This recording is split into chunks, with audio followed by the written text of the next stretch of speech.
Hey, what's happening, Roland? Well, this is Roland, and I'm turkey hunting. That's what's happening. I want to show you something. I'm out here in the woods, and look at my decoy. A really cool decoy. Look at that decoy right there. Really cool. It's all rotating around. That's just perfect. Now the wind is blowing really hard, and I've had a really great week. I tell you, I'm in Missouri now, and I've been participating in Johnny Morris's big cast and blast event. And what that is a way of conservation and bringing some of the top leaders of conservation together. Guys like Richard Childress and guys like Jimmy Johns with the Sandwich Shop and all these big conservationists from North Carolina and every place else. And they're coming together. We've raised about $1 million. And what we did on Johnny's properties, he has several different properties. And what Johnny does is have a big cast and blast event. What this cast and blast event is really, I'm a guide, well, at least a guide for fishing and hunting. And so I take the guys out in the morning and let them and call in turkeys. I have my own turkey calls here. I have let's see if I can find one. Where's my turkey calls? Oh, here's one turkey call. Look at this guy.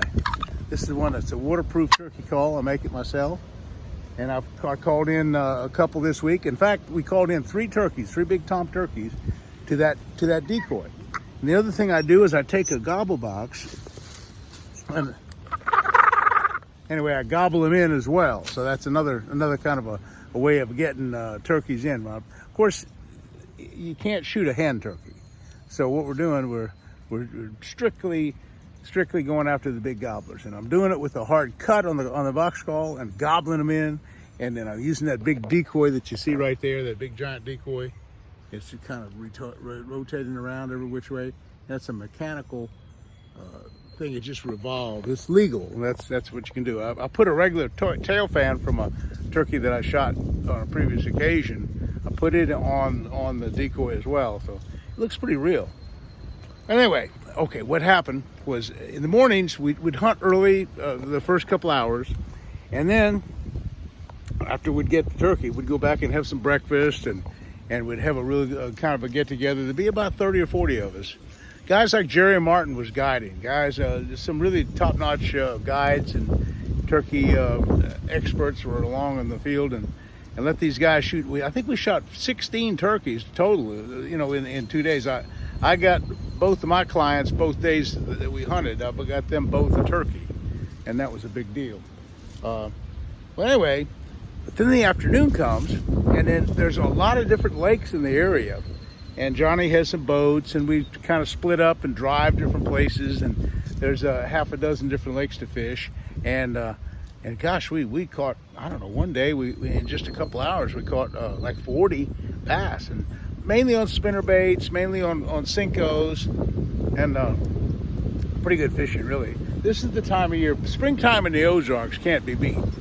I'm telling you, Bull Shoals is alive and well. I just talked to my good friend Ronnie Curry. I'm going to go down there in the next couple days, and we'll be fishing with the big Alabama rigs for big walleye and striped bass and big white bass, and of course largemouth bass as well. And that's Bull Shoals is really hot right now, so that's going to be another big adventure that I have coming up at the end of the week. Right now, I'm trying to get a turkey. I haven't shot one here in Missouri myself, even though I've called in 3 turkeys for other guys. As a guide, I get the pleasure of calling them in and setting up the hunt and doing all the work, and the turkeys come in, and those guys shot them, which is fine. I kind of take credit for it though, because as a guide, you kind of take credit for what your clients end up doing. And speaking of clients, I just left the Headwaters. I was on the Headwater Lake there in Vera Beach all week before this, and I had 4 or 5 guide trips in a row, and the beautiful thing about it was, again, at least one person out of the 2 people that were in the boat, all 4 days, at least one person got their personal best. In some cases, it may be a 6-pound bass. In some cases, it might have been an 8 or 10-pound bass. In fact, we caught an 11-pound, 12-ounce bass last week as well. So we had some big monster bass as well as some just good-sized medium bass. But the point is, a lot of people got their personal best, you know, fishing mainly with golden shiners. That's been the key to do it right now. You know, people say, well, gosh, you kind of taking advantage of fish by using golden shiners. But here's my take on it. It's 100% a catch and release lake. And out of those last 12 or 15 really big bass that we've caught since the first of the year, say over 10 pounds, here's the big thing about it.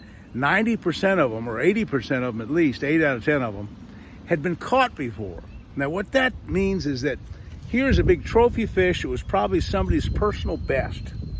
They caught it, might have been, say, a 10-pounder.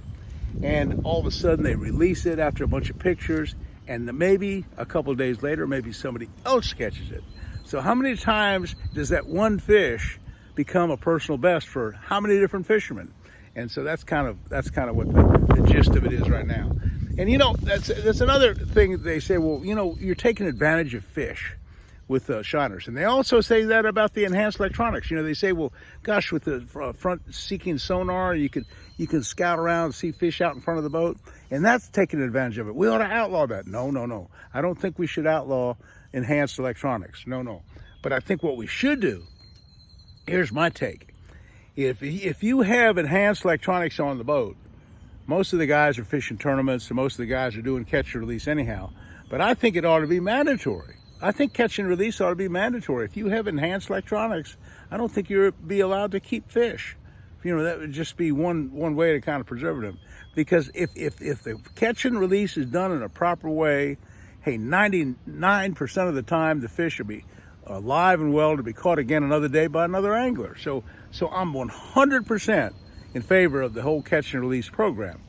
And so that's the answer for shiner fishing. It's the answer for enhanced electronics. It's the answer for tournament fishing in general. You know, people say, well, gosh, you know, tournaments are ruining the lake. Well, no, they're not ruining the lake. As long as you get 98 or 99% of the fish returned back to the lake, hey, fish are a renewable resource. They get well and they bite again, and everybody else has an opportunity to catch them as well. So my guiding on the Headwaters Lake has been really a godsend. I'm kind of going up in my prices a little bit. We're as of June 1st, we'll be up to $1,000 a day. But you know, I have a long ways to go. And the other thing that I do that why I charge a premium, not number one, I have a name for myself too, and I'm kind of teaching people a little bit about fishing as I take them fishing, and I give them a lot of tips and help them out. Okay, that's one aspect of it. The other aspect of it, I'm trying to get them their personal best. And in the process, I'm using shiners. I'm not charging for the shiners. I go out and we get 10 to 15 dozen shiners a day, which are valued at about $25 a dozen if I were to sell them, but I do not sell shiners. That's just part of the day. It's just a free deal. It's just the fish that we catch on the bait that we catch as we fish for the day. So sure, I'm a little high, I'm a premium, but I produce. And I produce because mainly the reason why I produce so well, I have the most good bait on the lake. Nobody, in fact, I haven't run out of shiners yet. I've not had a single day, and I don't care if the cold fronts come along, windy days come along, I always had shiners to fish with. And so that was the whole key to my success, is the fact that by having all these shiners and say 12 dozen shiners, I can actually chum with them. I can actually throw a few out and watch where they swim, and the one swims way over about 100 yards away, and all of a sudden a big bass blows up on them. I'll move over there and try to catch that big bass. And so that's the kind of thing we're doing. But anyway, we're trying a lot of different ways of fishing shiners. We're fishing floats, but we're also doing a lot of freelining. And what I do with freeline is that I'll take say a fluorocarbon line, 17 or 20 pound line, out in these deeper holes, and I'll actually let the shiner go swim out there in a 10 or 15 foot water, and just like a plastic worm, he just swims all around the place. And sure enough, we catch fish. You feel a donk, and it'll kind of take off kind of slow and easy, and you put a little back pressure on it, and you'll feel it kind of throb, you know, kind of, ooh, that's a good one. And so that's what we're doing with the free line. And actually the free lining has actually produced some of our better fish. We've really had a lot of great success with free lining. So that's just one of the many things. But sometimes I'll get a party that all they want to do is say catch fishing artificial. And I had a guy the other day, this was like 2 weeks ago, he said, all I want to do is throw topwater. And it didn't look like we were going to catch much, and all of a sudden, about 4 o'clock that afternoon, it got real calm. The weather got overcast, and the water was nice and clear in this area. And a big 11 1/4 pounder hit his topwater devil's horse, and he caught it. And so that's the kind of thing that you can catch really big monster bass on artificials in Headwater as well. It's just a little bit harder to do. But anyway, that's kind of what I'm doing. I'm here in Missouri again, trying to get a turkey, and I'll be doing some more fishing this afternoon with Ronnie Curry, my Ozark buddy, the guy that in Ava, Missouri. I do a lot of hunting and fish with him. He's coming up, and we'll be fishing tomorrow, and we'll go back down to Bull Shoals as well, and possibly even shoot a turkey or two. But anyway, that's what's happening in my week. A busy week here in the Ozarks. Hey, thanks for watching. And by the way, hey, join me on my Instagram and my Facebook pages. And of course, Roland Martin Outdoors is my YouTube channel. Hey, and guess what? Hey, another thing, I have a brand new sponsor. O'Reilly Auto Parts. And O'Reilly is right here in Springfield, Missouri, along with Bass Pro Shop.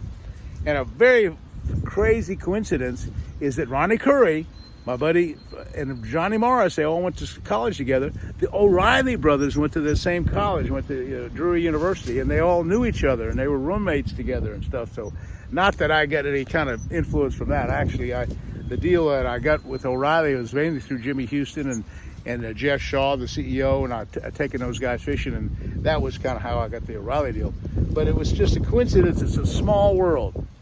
You meet people here in Springfield, for example.